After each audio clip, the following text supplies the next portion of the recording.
ఇంకొక interesting doubt కూడా ఉంది, ఏంటి అంటే ఎస్పెషల్గా ట్రైలర్ చూసిన తర్వాత అండ్ ఇందాక నేను అడిగిన ఆ డైలాగ్ చెప్తున్నప్పుడు చూసినప్పుడు కూడా ఇక్కడ ఒక బ్యాండేడ్ ఉండడం జరిగింది హీరోకి, పోస్టర్లో కూడా కనిపిస్తుంది.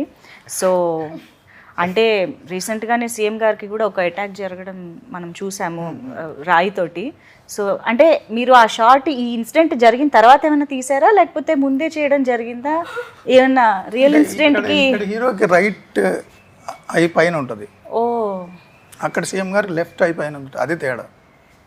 ఓకే, ఒకే కన్ను అయితే కాదు టార్గెట్.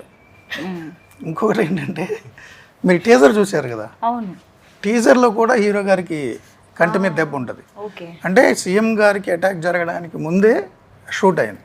ఓకే సో రాజకీయ నాయకుల మీద రాళ్ళు వేయడం కరెక్ట్ కాదు అని చెప్తున్న జర్నలిస్ట్ మీద కూడా రాళ్ళు వేశారు. సో ఇన్సిడెంట్ నేను ముందు ఊహించానని మీరు అనుకోవద్దు ప్లీజ్. ఓకే రాళ్ళు పడడం సహజం, ఇప్పుడు నా మీద కూడా చాలా రాళ్ళు పడతాయి ఈ సినిమా చూసి.